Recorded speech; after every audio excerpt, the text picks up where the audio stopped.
Hi everybody, my name's Andrew Wheeler. Thank you for tuning in and taking the time to watch this video.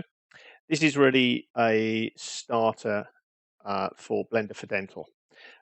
For most people who have just started on it, it's quite a complicated piece of software, and what I wanted to do was really condense it down and get half an hour's worth of getting a model into the work scene, um, trimming it up, basing it, scaling it, and then ready for export so we can print it.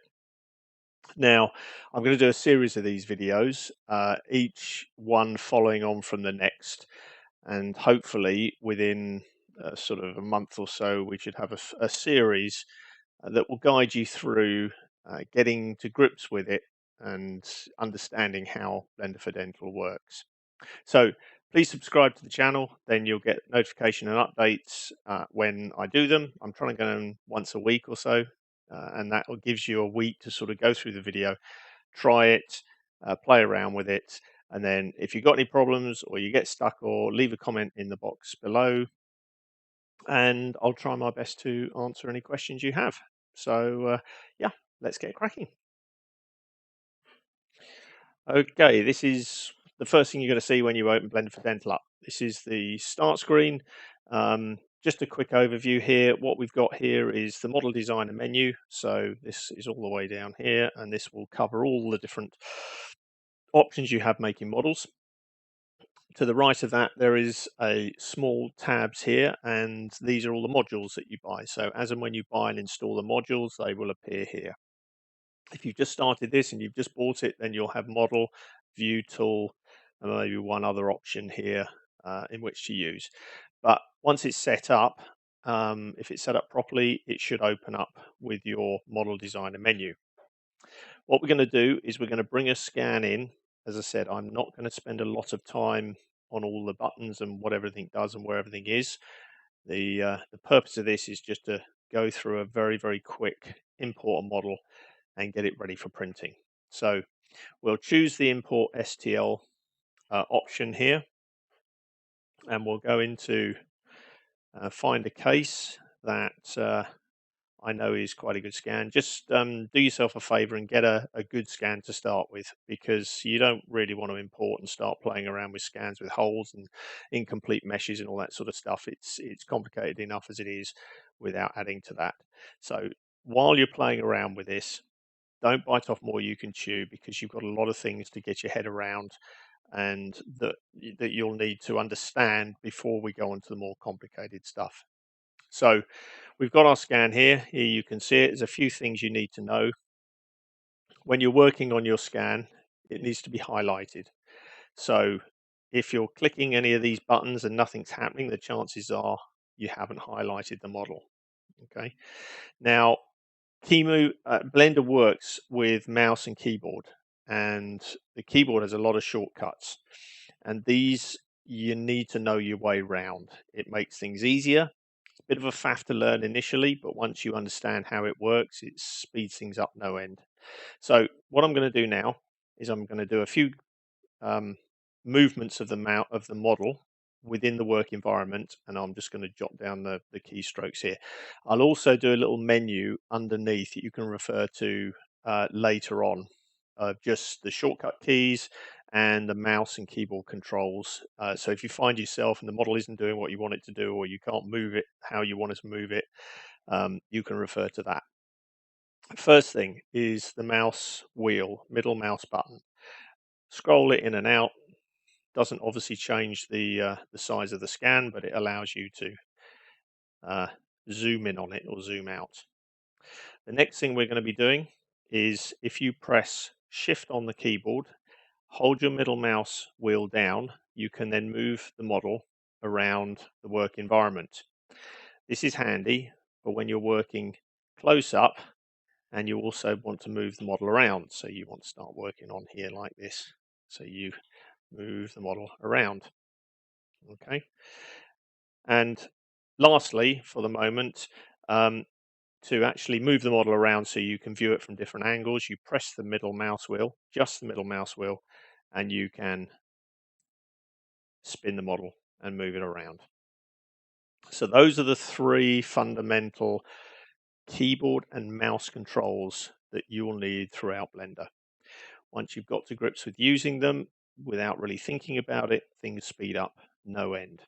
Okay, so what we're going to do now is just have another quick look at a couple of options. I won't spend too much time on it because I'm going to do that on the next video. But this object this mode that we're in now is object mode, and you can see that from up here. You've got a little window here, drop down menu. You have lots of different modes that you can work on your scan within. You can either do this independently, like clicking on it and it changes, or it will change as you work down the list, as you work through your models, and Blender will do that automatically. It's a very important part of Blender, the edit mode, and we will come back on the next video and we will do a more in-depth look at how STL files are put together and how they can be manipulated and how you can change them. What we're going to do now is we're going to align the scan, and we're going to align the scan in the work environment. So the software knows basically where the center line is and where the horizontal plane is. And we do that by putting 4 points down in a trapezoid shape, so the model can then be orientated within the working environment. So this area here on the options aligning scan, this is what we're going to be using. First thing we need to do, make sure the model is highlighted and click enter target. So now the software knows this is the scan that we're going to be working on. Now, initially we're only working on one model. It doesn't really matter, but as time goes on and you become more proficient at it, you're going to have a lot of stuff in the work scene. You have an upper and a lower, and maybe an articulation, and if you're doing a wax up, you'll have lots of different wax up teeth. So it's a very important part of how the software knows what we're working on by naming the objects.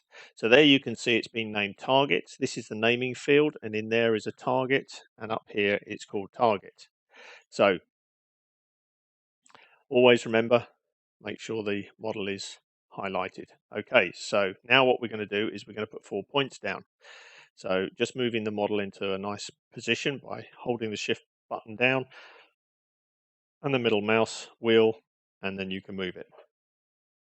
As I said before, it's got to be on a sort of trapezoid shape. So sort of now, if you're dealing with a scan that's all the dentition is in the correct place and it all looks good, then your ideal points would be on the tips of your canines, and then probably on your, if 6 or 7s, your mesial buccal cusps. This one's a little bit out, so we're going to have to sort of play around with it a bit, but because it's only an upper scan, the alignment stage is not so critical. But it's important that you know what we're doing and how we do it, because in the next video, when we're starting to use an upper and a lower, that's when it becomes important. So what we're going to do is we're going to put a cursor down where we want to put the points. You do that by pressing shift and right mouse button, and there you'll see little cursor. If the cursor doesn't appear, it's because your model's not highlighted. Once you've done that, you press P on the keyboard and it puts a point down, or you can come down here and click the 4 points P 4 points button here. Does the same thing. Now what you want to do is you want to try and get a nice line between the 2 points in the anterior section. So shift right click, we'll put another cursor down there and press P on the keyboard. So that's the anterior alignment stage done. Now we're going to move to the posterior, and we're going to do the same with this. So we'll shift and right click, put the cursor down, press P. I'm going to try and find the same sort of spot on the same horizontal plane. Shift right click and press P. So there we have a sort of trapezoid shape, although it's not 100%, which should be fine for what we're doing. So then we'll move down and we click the align button. The buttons get grayed out when it's doing stuff. So one thing I would say is if you click something and it doesn't work, don't just keep clicking things, because it then puts the software into a sort of meltdown, especially if you haven't got a super fast computer.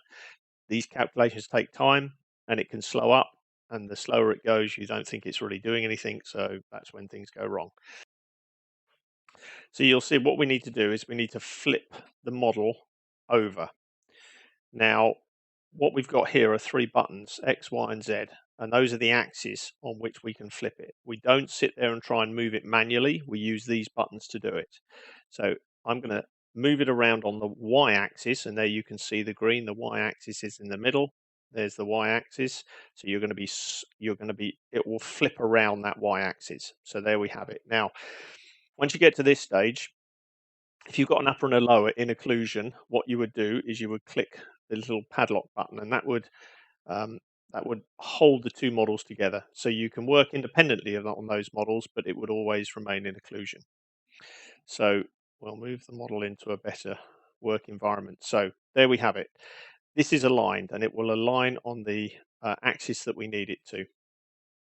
Now, the next thing we're going to do, there you can see the axis there that we're aligned to. Slightly off, should be over there, but as I said, it's a single model. We're only doing an easy based model on this, so it's not that critical. Right, so what we're going to do now is we're going to do an arch cut. So we note that the model is highlighted, so it knows we're going to put a cursor down. What I generally try and do is I do it the same every time. I put it in the center of the palette, and then I work around from there. This way you can see a lot of the scan without having to move the model every 2 minutes. So shift right click, again we put the cursor down, and then we move down to the arch cut, which is this blue section here. We'll click arch cut, and then a little cursor, a little line will come out with a vertex on it. Click on extrude, and that way you can then just left click and put down points all the way around. Now, bearing in mind where you're putting the line is where the cut is going to go. So it's a good idea to bear that in mind. Now we'll move around the scan. The smooth areas you can see here, these areas you don't need many vertices put down. So you don't have to put lots of spots down. The only time you really have to do that is when this scan gets a lot more irregular. Now, this is a good example. What we're going to do is we're going to take the line over here. Obviously, this is all bad scan, so we want to get rid of that. So we'll move the line over the occlusal surface of this 8. Now, you can see that I'm putting down a lot more spots here because the surface is a lot more irregular. And we need to keep that line on top of the scan. If the line sinks below that scan or into the scan, it won't cut the arch and you won't get a cut. So once you're again on the smooth section, you can then move on, and then we go into a rougher, so I'll put a few more spots down. Now, if for some reason you're at this stage or at any stage in Blender, one of the most valuable key strokes to know is Control and Z. Control and Z takes you back to the step you were before. So you can see that. Now, if I Control and Z, you can see that we are going back each step. And this is what I was saying earlier about when things don't go right, which they won't, because that's the way the learning curve that you're going to go through. Don't keep going ahead. Stop, Control Z, go back a few steps to the point where things were right. Then sit there and evaluate, okay, what did I do wrong? What's not highlighted? What didn't work? Did I press the wrong button? Then once you think you've got where you went wrong, you can then carry on from that point. And if you get there and it's still wrong, go back a few more. And that way you won't get too far ahead of yourself, and it won't go, or the computer end up crashing or the software stops working. So very important keystroke, and I will put that in the comments and in the comment section so you can refer to that if you need to. So there we have it. We're going around here. Once you get close to the start point, you can click Fuse, and that joins the line together. So the next thing we're going to do is we're going to trim. And what this does is this puts it into a wireframe mode, and then you can inspect your cuts. So if we zoom in on the scan, there you can see what's happened is that line that you've put down has actually split the scan in two. It's basically cut it. Now, so you've now effectively got two meshes on your screen, two scans. Now, what you need to do now is tell the software which one you want to keep. So by doing that, you just click a small vertex, a little white point will come up anywhere on the scan, doesn't matter where, and then you click clean. And then if your arch cut and if your line is being put down properly, you will get um, a nice edge. Now, for example, let's just go back a few. If it doesn't cut, you can just Control Z, let it do its thing, because sometimes it takes it until you get to that point. Let's fuse that line again, and then you can sit there and think, okay, well, maybe this line sank into the scan. I need to move it. So what you do is you highlight one of the little black vertices, press G on the keyboard for grab, and you can reposition it. And some of the time it will be in an area like this back tooth where you've got lots of vertices, you haven't put enough down, and it's the line has sunk into the scan. In which case, if that's the case, Control Z back to a point where you can place some more vertices down on the scan. Okay, so we'll do that again. Click trim. It will go into wireframe mode, um, and then you just need to highlight a vertice and click clean. And that's the challenging bit over, really, because now all we need to do is put a base on it. So this is an upper, obviously, so we'll put a base. You get two options on bases. Um, you get one with a border, and a border is like you sort of an old plaster model that you cut around with a knife, and it gives you a little sort of ledge. Um, or the upper base is just takes the from where you've done your arch cut straight down, and there you can see where that line is. If we go into the edit mode, you'll see that's where your line that you cut, and then from there it's the base. We'll go back a couple of steps, and I will do one with a border. The border is really good if you're going to do removable dies. Just gives you a little bit of strength around the model. Some of the scans we're getting are very, very small. It just bulks it out, and it also I prefer the look of it. It looks nice. So after this, what we're going to do is we're going to scale it, and then I'll show you how to export it. And it really is as simple as that. There we go. There's the little ledge around the scan. So what we're going to do now, I can see there's a bit of an issue with the scan. So what I'm going to do is I'm going to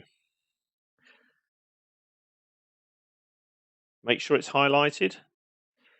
We're going to click the fill hole, because somewhere along this scan there's probably a little deficiency, a little hole that I've missed.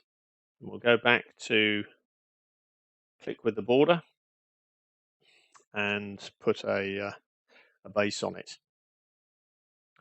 Now, sometimes that will happen. You'll inspect the base, you'll flip the model over, and there'll be a problem with it. The easiest way to do is stop there, go back a few points. There you can see now it's nice and complete. The chances are there's probably a small hole in it. Right. Also, something to notice there is a little bit of scan data there that's been left over. It's important we get rid of those. They cause huge problems when you try print models, especially if they're small and you don't see them. So if you want like a long stringy thing onto your print, that's what we'll do.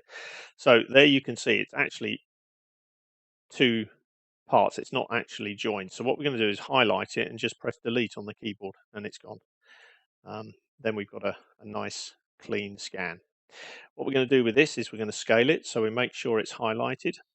We're going to click on the scale, and then these arrows will come up, and the model will change into edit mode. There you can see, and then we can move the base up or down and get it the correct size. Bearing in mind, obviously, that what you're seeing on the screen is a lot bigger than the reality.